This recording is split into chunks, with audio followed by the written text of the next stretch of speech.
Hi, I'm Plugo, creator of A Tiger's Tale, the graphic novel, and you're watching Two Geeks Talking.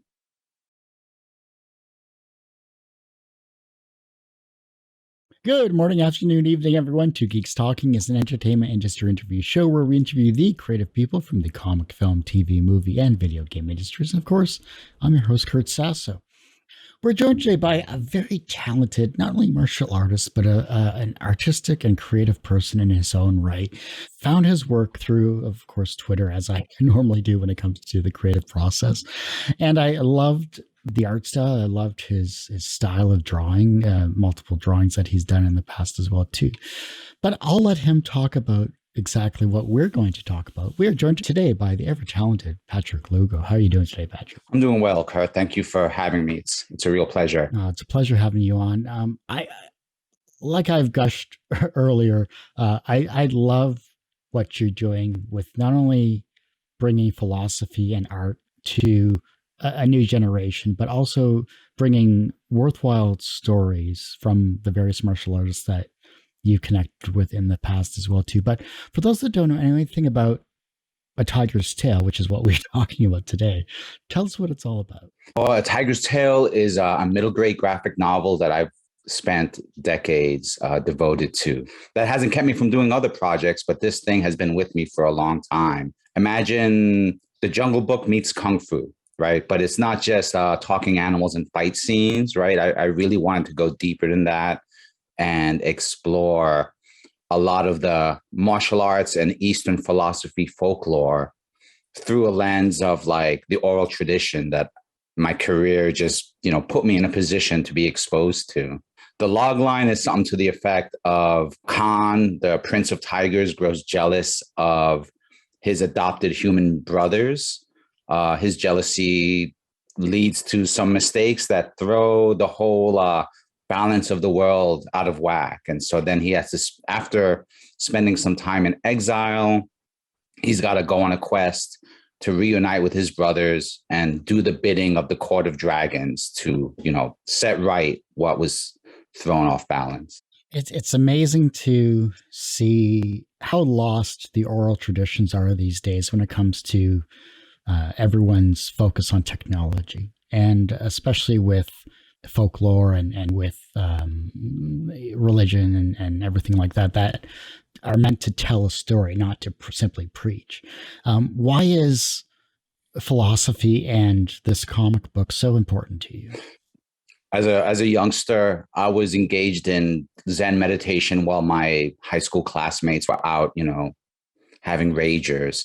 So it was always something that, however I was wired, I was just always had that bit of curiosity that the martial arts just really called to me. I had two older brothers who would kind of beat each other up and then occasionally beat me up. Following them to their karate classes kind of set things in motion. And then from there, it wasn't long before, I was going through the after school taekwondo and then just finding something else, always kind of trying to see what else is out there. And I think that curiosity just stayed with me. So how did that curiosity help you as an artist? Very early on, I've always been like a learn as you do type of individual. So my art has always been about like trying to learn, like make a work of art along the way. I kind of imagine art not as a finished product, but as a process. And so it's not so much about like getting to that finished painting or that finished sculpture. It's about, what you discover along the way, whether it's a new technique or a new insight, or just you're surprised because it looked better or worse than what you were hoping for. You had a lengthy bio, which I loved reading. I want to touch on a couple of points there. How did you get involved with martial arts magazine, the martial arts magazines that you were working for? Oh, it was, I guess you could call it fate. Always had a little bit of martial arts activity going on, vice president of the Kung Fu club in college, that sort of thing. But there was a point around the 90s where I just kind of got headhunted, whereas I could stay in New York and work for a small indie publisher that I was working for at the time, or I could, head west and try and find some new things. the job listing was just generic graphic designer needed. But then when I showed up, they're like, oh, well, we do merchandise, but we also publish this magazine. You may have heard of it. It's called Kung Fu, you know? And I was like, oh, I know, you know, I do a, you know, I hesitate to even say that I know Kung Fu because after having seen the people who truly know Kung Fu, you know, I can only consider myself like, what's the word? A dilettante. I've taken some seminars. I've been thrown around, you know, I can vaguely remember some moves, but compared to the people who make it a life, I'm just kind of glad to be in the room with them when they do their thing. It's amazing to watch. Definitely. For me, I was practicing Japanese jiu-jitsu practitioner for about 10 years myself. And that's awesome. Just, I loved it. I messed up my shoulder, but I still love it. Just seeing the way the body moves, seeing the way action and reaction happens, you know, it's amazing to see how that transitions in day-to-day life. Every single action that we do in our life, whether it be creative or whether it be, you know, in our mind or whatever we decide to chase after in our short lifespan, has a reaction of some case. In many cases, it's positive, especially when it comes to the creative side of things, and sometimes it can be negative. From a long-standing career that you've had, though, especially when it came to graphic designing for the Kung Fu magazine specifically, you must have run into martial arts masters or that were idols of yours or anything along that line. Were they creative in their own way? Oh, yes. I mean, that's one of the hidden secrets about martial artists. I guess you can call it like the nature of mastery is that you can't really master one without mastering the other. So like the best, most highest level martial artists out there are also amazing painters and amazing poets or philosophers. And this isn't just the case for like your been there 80-year-old master, you know, these are also the young up and coming masters who are amazingly accomplished. And they're also very musically inclined, or they're graffiti artists. So one of the things that I like to talk about is this concept called the Wu Lin, which is known as the Kung Fu forest, right? And if you imagine every tree in that forest is like an individual school. One tree would be jiu-jitsu, another tree would be Shaolin Kung Fu. The branches are the individual students. But if you look at just the schools, right, they're individual. But if you look up into the branches, you see how all the branches intertwine, you know, and that's like the community of how people interact. That plays out not just in martial arts, but that plays out in arts and comics and music. You know, looking at then, of course, A Tiger's Tale, obviously this is a wonderful comic, especially a wonderful graphic novel comic, however you'd like to call it, an art masterpiece, let's say. For the younger generation that's looking at this work, though, has there been any response to maybe showcasing previews of this to the younger generation? Have you had a chance to do anything along that line? I mean, I have. I'm lucky because of what I've done is showed them to various like martial arts instructors who have students, and just ask them, you know, what do you think? And so many of the recurring thing is, oh, I love this. This would be great for my kids. Let me find a way to add this into my, you know, my training program. And so as a result, we have started going back and forth. And one thing I decided to do was, because A Tiger's Tale is a work of fiction, I launched the website, atigerstale.com, to be more of a resource, to be more of an educational resource for young readers, but also for, you know, a martial arts instructor who needs something that they can print out for their kid. And then at the same time, for like the parent who's just now sending their kids to after school Taekwondo classes. Let me correct myself. There's no Taekwondo mentioned on the website yet. It's focused mostly on Chinese Kung Fu, you know, for the uninitiated, right? Taekwondo comes from the Korean Peninsula. The website is there to have some articles and some offer insights that are more based on the real teachings, because I don't want to like tell a story that's fictional and have people confuse what's fiction with what's the source material. So I'd rather offer both, kind of in that yin yang sort of way. Looking at being a practitioner of martial arts as you are and as a creative person, how has martial arts helped you creatively, though, in your own professional? It's challenged me greatly. Work for the martial arts community is very demanding, right? There's people who just like the bar for excellence is so high, and the minimum bar is also quite high, that you really have to kind of step up and commit, you know? So for me, it was about committing to this community and committing to making the magazine as great as it could be. We started as this 70-page black and white thing, and then up until 2020, we were upwards of 120 full color, you know, a much more of a mainstream thing. That kind of work ethic and that kind of, you know, push it a little bit farther just kind of infused a lot of what I had to do. You know, and it's not like I enjoyed it all the time, right? I grumbled when I was like, oh man, I have to redo this thing, or, you know, man, this event is taking too long to get done. But that's part of, I guess, the process. That's part of what martial arts, that martial philosophy tries to teach, is that there's a saying that says, and I'm full of sayings, believe me, I've absorbed so many, but there's one that says you have to eat bitter before you can eat sweet. Right. So you have to put the work in, you have to do the menial, boring, hard stuff before you can do the cool moves and, you know, win the awards. And I mean, I think that's a lesson that applies to martial arts and physical fitness, right? You can always get better, but it applies also to visual arts and the creative sphere as a whole. Obviously, with the oral tellings of these many tales that you have collected to make into this work for A Tiger's Tale, what did you have to edit out of this book? Certain amounts of violence, right? Because some of these stories are really quite visceral. I like to imagine that it's a martial arts story that's not about fighting, right? It's a martial arts story about resolving conflict without necessarily having to fight. There are fight scenes in it, you know, there's monsters that have to be defeated and whatnot. But there are also scenes where it demonstrates how the hero can actually use patience or use wisdom as an alternative to just going straight to fisticuffs. What's the most misunderstood aspect about being not only a practicing martial artist, but maybe people on the outside looking at martial artists that haven't practiced themselves? Oh, that's a tricky one. I'm not this renowned martial artist, you know. I'm exposed to a lot of renowned martial artists.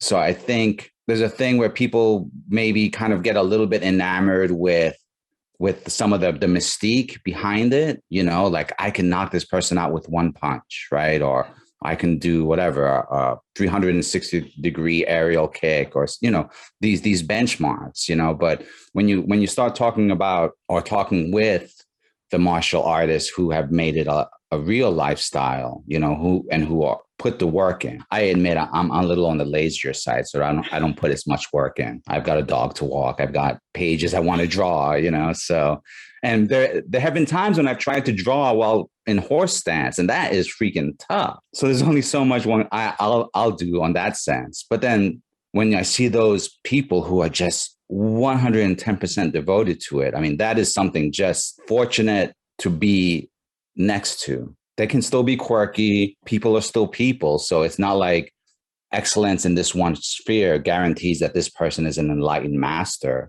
There's a reason that a master, you know, achieves mastery, right? It's what's one definition a friend of mine tells me is that the master is the person who's made all the mistakes already. I could use that in my life. Yeah. Yes. I'm always amazed to see that those who have accomplished the most really kind of are determined to accomplish more. They don't consider what they've accomplished enough. And that's something that's challenged that lazy tendency that I've also had of like, oh no, I've done enough now. Let me go and relax, you know, and I've done too much relaxing in my life, which is why I'm working harder these days, you know. So has the pandemic helped or hurt your creativity? Oh, it's been a crazy silver lining. I call it coping through creativity. You know, when the pandemic struck, you know, obviously there was a lot of uncertainty and there was a lot of time spent alone and focused on like what is, you know, and, you know, that led to a bunch of sleepless nights. And I'm sure I'm not the only one. What really helped me was just really having enough self-discipline to just say, okay, I'm going to go and put that time at the art table and just do something, you know.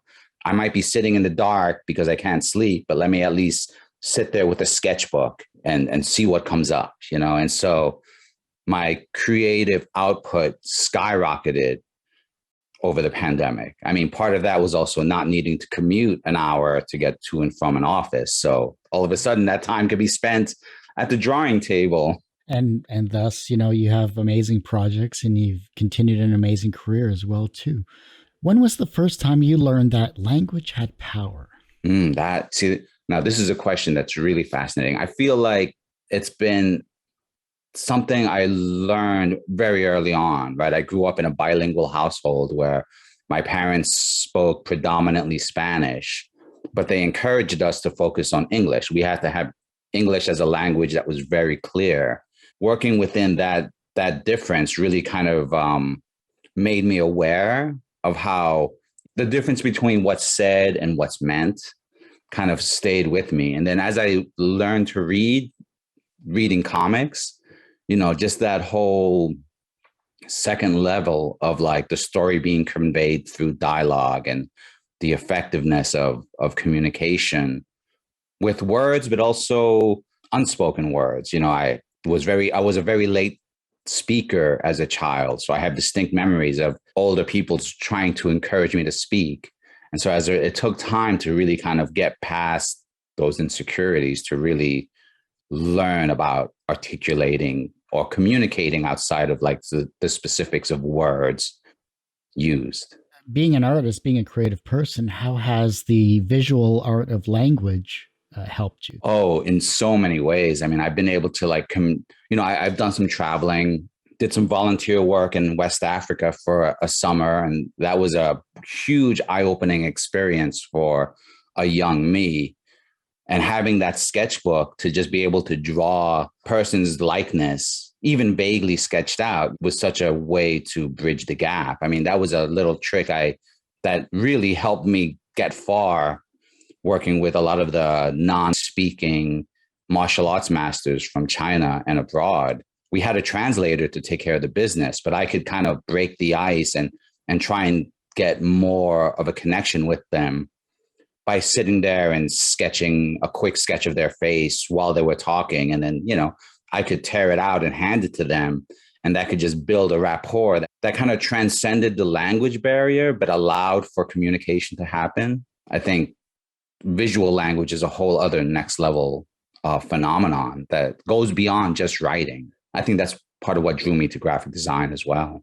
From a creative perspective, how has being a graphic designer, maybe transitioning from the analog process to technology, helped you creatively? It's definitely repeatedly shows me the importance of attention to detail, which is huge. But then it's also made me very willing to just put my mistakes out there as well. I get teased by my editors for some of my bizarre typos, and some of them are a result of the poor typing habits, the peek and poke thing. But other times it's just bad spelling habits. I don't necessarily pay attention to the rules of grammar and spelling because I want to just get to the idea, right? Sometimes it's more important to just put the thing out there. And if it's got a typo, oh, well, it's got a typo. I mean, check this out. I printed out these cards, and for the longest time, it took forever for someone to point out that I'm missing the freaking R in February. And so what do? I've got a bunch of those typos. Is that now a collectible postcard because it's imperfect? It's one of those Kickstarter perks. Have a first ever printing of this postcard with a typo. Yeah, I think I've definitely, especially over the pandemic, I've learned to kind of be a little less worried or be a little more willing to have those mistakes be out there and just let people know I'm imperfect too. And it's part of what makes it a process and not a finished result. What is your creative kryptonite? My creative kryptonite maybe is boredom. I have this habit, and it's yielded great results, but it can also be problematic where I might decide midway through a project that I want to try a completely new way of doing things. And so there have been times when I'm in the middle of this thing. I need to get this illustration done. And then I decide, well, let me experiment with live, like, let me live stream it on YouTube while I'm finishing it up. And then I'll divert myself for an hour or so to figure out live streaming rather than finishing the project, So I think there's that sense of like a part of me might get bored if there's not a certain threshold of interest. And then I might find myself wanting to find a new project instead. And that can result in dozens of unfinished projects and no finished works, if that makes any sense. So I think that tendency to look over there and say, ooh, I want to try that instead midway through something takes a lot of discipline. And, even after all of these years of work, it's something I have to manage as a reflex. So then how many unfinished works do you have? Oh man, let's see. Off the top of my head, I couldn't even count, I have this concept for a story that's based on the Black Plague as it takes place in Iceland. I know it's a real uplifting subject. So that's one. I've got another one that takes place that's more like a story of like mythology at a rave party in the 90s. That was a lot of fun. That would have been cool. But you can imagine now when I was inspired to work on that and, how much progress is made ever since. There's always things percolating. I've got notebooks filled with little doodles, and maybe I'll get to that one later at some point. Amazing, how much time we put into our own creativity, whether it's as writing something down, whether it's putting a story together, or whether it's, being an artist or being creative in that way. Growing up, though, what was your favorite childhood book?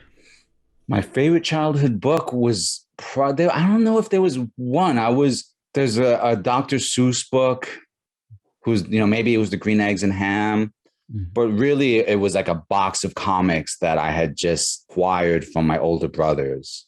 These had price tags of 10 cents and 20 cents. These were like really old dog-eared comics. Some Carmine Infantino Flash, some Aquaman of that same era. This was like X-Men before the relaunch of the new X-Men. So it was a lot of those 60s era reprints. And so it was just always a constant coming back to those because I could read them and look at the pictures, right? Once I started getting a grasp of reading prose, I just went straight into Greek mythology. And then that was like a whole other mind-blowing, experience. Being this little kid reading about Hercules, reading, about the Odyssey, and just having that through line from Spider-Man and Batman to, Hercules and Ulysses crystallized my tastes. For me, it was Shel Silverstein and everything like that way back when, Dr. Seuss and all that other stuff. Growing up in Canada for myself, it was a lot of CBC and shows along that line, Sharon Lawrence of Bram, that kind of solidified my path to my sense of humor as well too. Have you released any other Kickstarters in the past? I have not. This will be my first Kickstarter. What are you expecting from this campaign as a first timer from Kickstarting? Well, I'm expecting to try and have fun and to maybe encounter folks who I haven't been in touch with for a long time and have them show up. And then, if I'm lucky, I'll get to meet a lot of new and interesting people along the way. The graphic novel, A Tiger's Tale, I completed a couple of years ago. It was meant to be a black and white book that I was, going to shop around. But, the market has changed and I could indie publish it as a black and white piece. But, for the readers that I'm kind of looking for, in all honesty, that they're going to want something colorful. I think that the concept of, as I've been trying to refine it and make it suitable to pitch, a lot of the feedback I was getting was, really, this would probably take off more on Kickstarter because I could focus on the people who I want to reach rather than trying to change the project to match what like a publisher's sales model would be. Obviously, a Kickstarter campaign is like a second job, as I call it. Mm-hmm. It is going to take a lot of time and effort into it. How are you going to try to avoid the burnout factor of this campaign? Okay, so this comes back to the pandemic, right? So once the pandemic struck, right, the print magazine of Kung Fu Tai Chi had to stop printing. KungFuMagazine.com still exists as a website and they still, publish online material. But as a print magazine, it ended, unfortunately. So there was this block of time now that is devoted to print that is just available. So over the course of 2020 to through 2021, it was me courting a freelance career, doing some freelance projects, and I've had a few interesting ones, but also like building that online store and building the presence and just really building the habit of putting that stuff out there.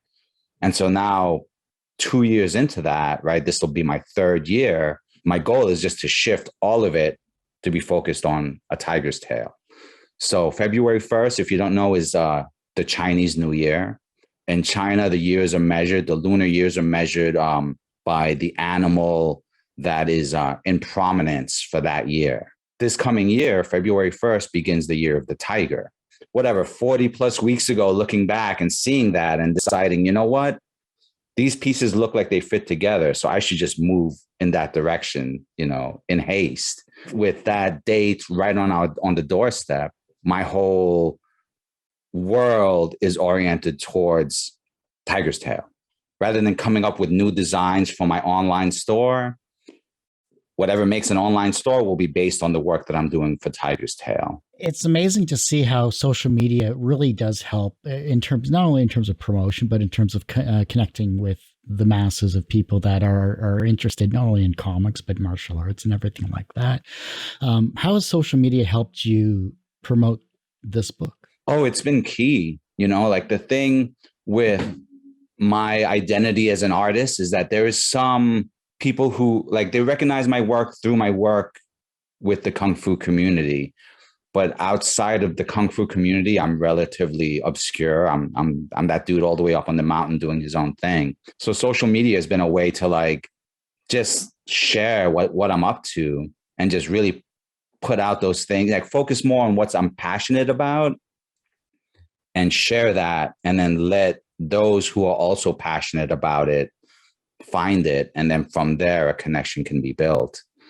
So I think that's been the case. The social media platforms where I know all my high school friends, right? But then there's also the other social media platforms where it's more about just putting the art out there with consistency, right? I've noticed who notices me. And that's nourishing. That's especially nourishing, in times of such isolation. It's just amazing how many talented people there are in the world and how much time and effort that gets put into being a creative person. It's a lot more than what we just simply showcase in a simple post. It's true. It's amazing. I think there's a great leveler in that there's a much wider acceptance for creative output. I remember being young and being told, don't pursue comic book art, go be an architect instead, and then you can make a living. And my attitude was, I don't want to do the math. I don't want to do the math, So whereas now there's just such a broader availability for like very specific artistic endeavors, not just in terms of like a comic for any genre, but fusion projects and independently produced projects, whether it's a short film or like to mention a fusion project. I worked on a project with a musician friend where he's producing a double album in the traditional LP format.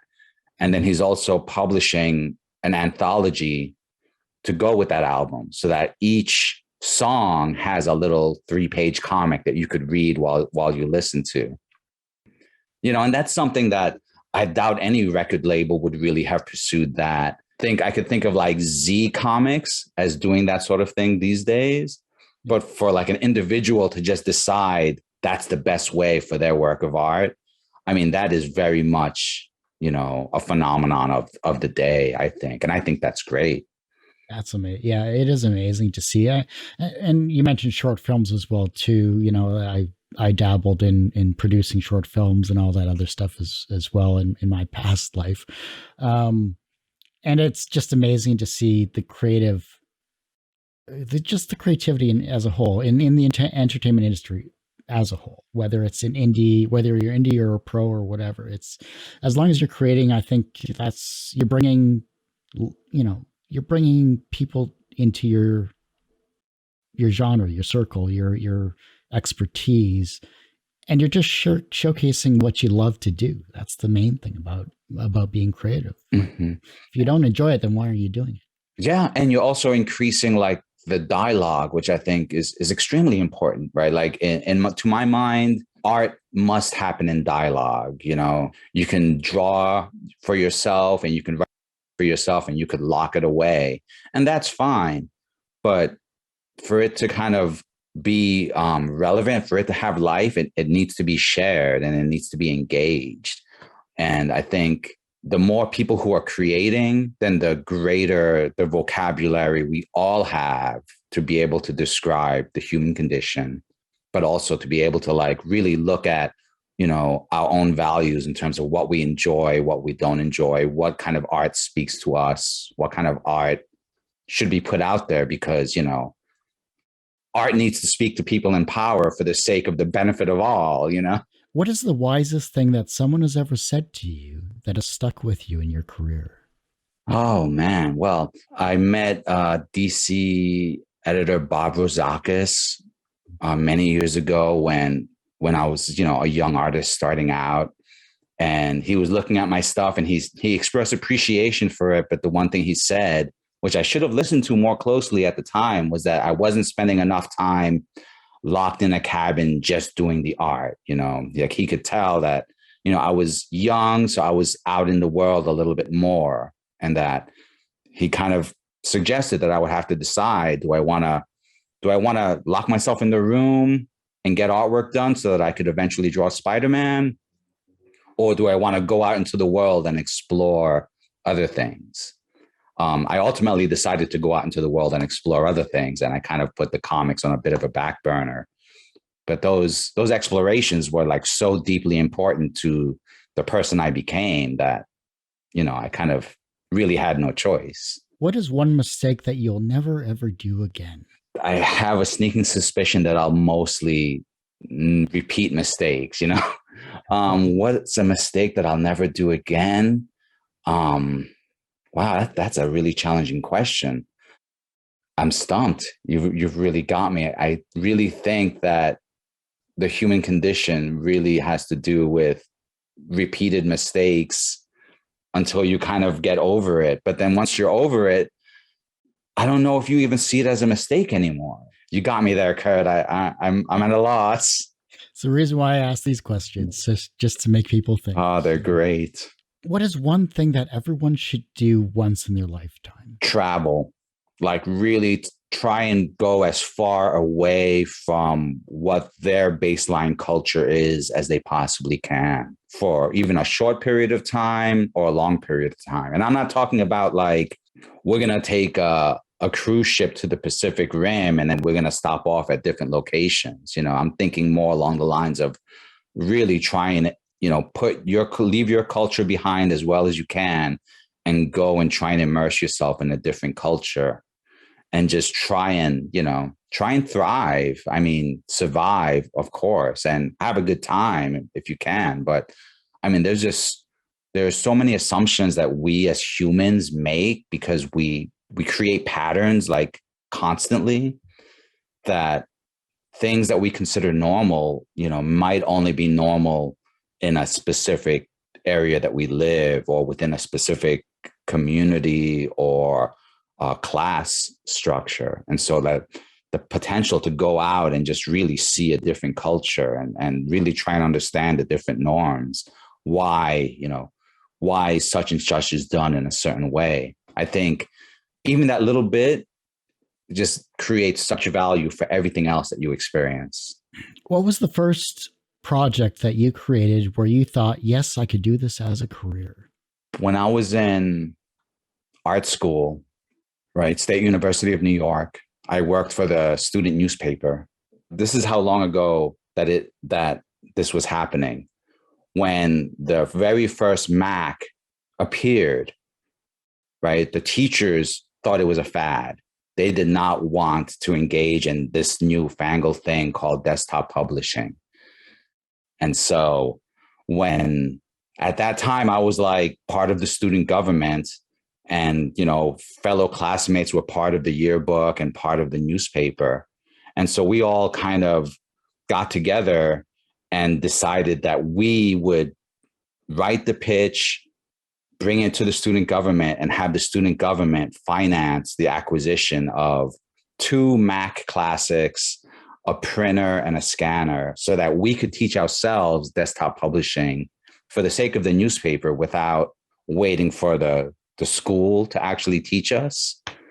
4 years later, they instituted their first desktop publishing class, and they offered us all A's just for showing up and showing people how to move around a mouse, because we had revolutionized the yearbook and the student newspaper using those Macs. And so it was that do-it-yourself sensibility, that like willingness to like not wait for someone to tell me, how to do something, but to try and just figure it out and try and get out there and, move things forward. Having that experience in school really set the tone for like a willingness to go out into unfamiliar territory. I mean, that's part of what moved me to go from New York to California in the first place. And then just from that point forward, it was just kept going. The opportunities were there. So let me try that new thing out. And that kind of led me almost in a full circle to where I'm at now. Life's journey is amazing, truly.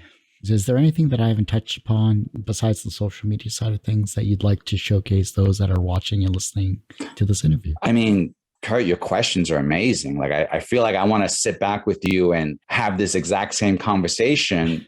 And I bet you like those answers will be so different because there's like each one just opens up a whole new possibility. But in terms of anything else, I mean, this is a great time. Like, I just wish we could be doing this over tea because then we could really keep going. Hey, I have no problem doing this in the future for sure too. I mean, if you want to chat one-on-one, I'll be happy to chat with you, and we can toss questions back and forth. Okay, well, here's something let me throw at you. I started doing this with another friend of mine who is a Kung Fu master, and he's also working on his own comic, very martial arts oriented. So we've started doing a show called The Comics Fu Show on YouTube, specifically to kind of sit there at the intersection of comics and Kung Fu and pop culture, right? A 3-way intersection. Yeah. So how about you come and talk about your jiu-jitsu experiences there? Because what we like to do is get the martial artists to talk about stuff that's not about martial arts, their graffiti or their art. And then we like to get folks such as yourself who are in the field of the arts, get them to talk about martial arts. And that's always been fun. So in a heartbeat, just let's schedule something and I'll be on your show. No problem. Awesome. That's going to be a good time. You have such a wide career. We're only scratching the surface of who you are, Patrick. And I want to dive more. So I want to have you back on later on in the year, or if not, whatever your next project is for sure too. So this has been a blast. Really, I'm all for it. This is great. Everyone has one person that inspired them on their path to where they are today. Who was that for you? One person that inspired. I see. I don't know. I don't know that. Okay, so check it out. I've always been a little bit dubious of the concept of like the one, right? So like a one person that inspired me to be on the path that I'm on. Okay, here it is. This person was like a brother to me when I was very young. We even shared the same last name, but we weren't really related. We would later on find out that his like cousin ended up marrying one of my uncles. And so we had like a vague relationship that way, but it was just fate that I ended up moving next door to another family that shared the same last name, right? So Carlos and Margarita, the elderly couple who lived there, kind of became like a second set of grandparents.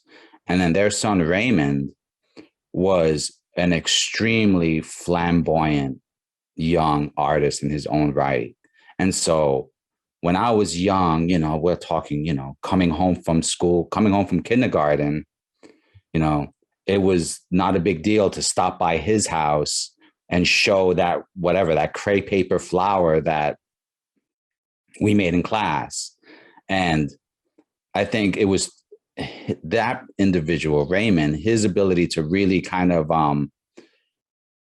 point out that art is something that should be put up on a wall, that there's more to it than just, don't just throw that out, save it.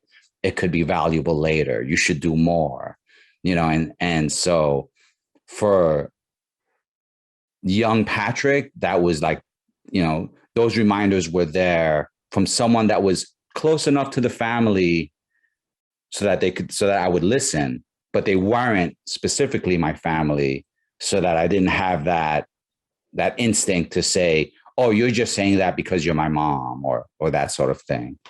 And so he was an individual. He died at a very young age, and that was unfortunate.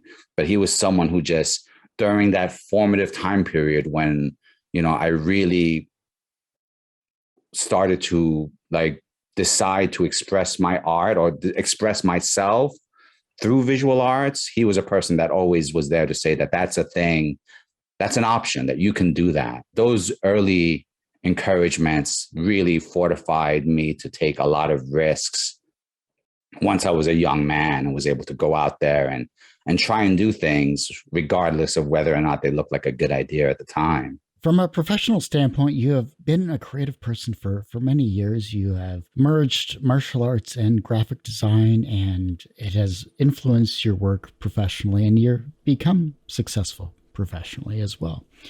Do you consider yourself personally successful, though? I think that I have found successes in a lot of unexpected areas, and yet I've noticed that the things that I most earnestly would have defined as success remain out of reach. And that's probably a good thing. For a long time, I would have said, I'll be successful when I'm the guy who's writing and drawing the X-Men, So years later, I'm not laying any bets that I'll be doing that anytime soon. But what's more important are successes that I've had along the way that have surprised me, little minor opportunities that have really opened up into great experiences. I think the ability to recognize that is where I've been able to find success. The ability to be adaptable to what's new. When the pandemic hit, I thought I was doomed. I thought, oh, my career is over, early retirement, but now a few years later, it's a whole new world that I've entered into in terms of the ability to create and the willingness to create and the newfound passion that comes from creating. Yeah, success comes in surprising places. The reverse of success is failure. How do you deal with your failures? I try and have a lot of compassion for myself. I mean, for a long time, and I think it's easy to do, there's a reflex to want to find the cause for the lack of failure, whether it's someone or something that's in the way. And so I think that having enough sense of self to like not give in to those kind of reflexes leaves a lot of energy available to really look at what's next, and it's not an easy thing to do. I mean, our greatest enemy is always going to be ourselves. And so, we're always subject to that demon, that's on the left and the angel that's on the right. But the goal is to kind of not get rid of them, but to kind of chart your course in between them, at least as far as I'm concerned. So in terms of, when I'm facing a failure, I really have to try and examine what parts of it am I attached to that maybe I don't need to be attached to? And then what parts of it can I really examine for the sake of learning more? Yeah, I think these things change. The key is to like be able to change with them. The younger generation is looking at your work and they're becoming inspired to be creative in their own way, whether it's through art or through martial arts or through a combination of both. How can they inspire the generation that follows them? To be kind, I think, is going to be the key, the biggest key. Like the people who have inspired me, help me move forward as an artist have always expressed a measure of kindness. I have here's a story that comes to mind. When I was young, I met both Dave Cockrum and Walter Simonson. legends. When I showed Dave Cochran my portfolio or what stood for my portfolio, it wasn't very good, admittedly. I was just a kid at the time, but he was honest. And as a result, he pretty much told me, this isn't very good. You need to practice. You need to practice figure drawing. You need to don't draw the superheroes, draw reality. And that's really good advice. That's advice that any artist should have. But he was a little gruff and a little, too matter of fact for my sensitivity. And so as a result, I kind of walked away a little bit grumbly. Maybe a year later, I met Walt Simonson at the same comic shop, another signing. The way circumstances were, I happened to have a piece of pink cardboard and a purple marker, and I asked him to draw a character using these. I didn't assume that he had a sketchbook, and he did have a sketchbook, and he was tearing pages out to give to kids, which was amazing, but I didn't assume that. So I gave him this pink piece of cardboard and a purple marker to draw something. And he laughed, but he was also very kind. And he made a point to say that he's going to remember this incident, his whole life, drawing a purple nightcrawler on a pink piece of paper for some kid, and we got a laugh out of it. Years later, when I was in high school and art school, I would run into him at conventions and try and remind him. And I haven't seen him in many years, so I don't know if he still remembers, but over that block of time when I would run into him, he would remember, and we'd get a good laugh, and I'd go off and, show my portfolio to other people, and he'd continue signing books. But that bit of kindness and that bit of connection that was forged in that whimsical fashion really nourished a young artist and infused in me that sense of, encouragement that I should pass on to other artists rather than discouragement. And, that method of really trying to find something that young artist is doing and, spotlight it and say, hey, this is where your strengths are, focus on your strengths. And then once they've gotten that far, when they're a little more stronger, then they can focus on their weaknesses. Well, Patrick, I do hate to say it, but that ends this particular episode of Two Geeks Talking. I just want to thank you so much for coming on this show. And before I let you go, though, how can we support you on social media? Where can we find this amazing Kickstarter campaign? And we got to have you back on. I'd be happy to be back on. And, I watched a bunch of your previous episodes because I was like, I got to get ready. I got to get ready for this dude. He's going to ask some fierce questions. And my mind went blank once you started asking. So I was like, oh, man, time to be real. So great work on the interview tip. On Twitter, you can find me at PLUGO, PLUGO, all caps.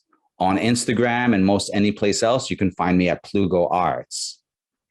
My primary website is PLUGO Arts. I have a newsletter there, some web comics, a bunch of other stuff.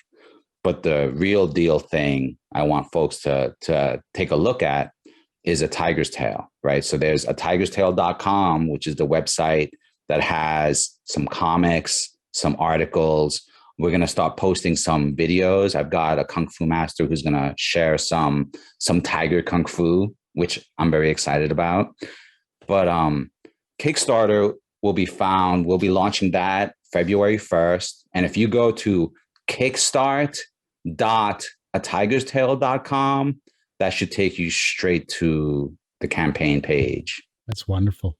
Well, I wish you much success with the campaign. I'm sure it'll be wonderful, and I'll promote it whenever you post it on social media there. So I want to make sure that your first campaign is a rousing success as much as I can on my side. Oh, I appreciate that, Kurt. I'm really hopeful and, filled with optimism, which I got to fill up that optimism as much as possible because people tell me about the dead zone. So, but I plan to be all over the place and try and really let people see the process. I kind of think I want people to see some of the art being made over the course of the month of February so they can really, hang out over my shoulder and witness the process. Well, you have a beautiful style of art, and it's a wonderful story for those that are going to pick it up, are going to be pleasantly surprised, and they'll be reading it with great joy with their kids. And you're inspiring another generation of martial artists and creative people. Oh, you're so kind, Kurt. Thank you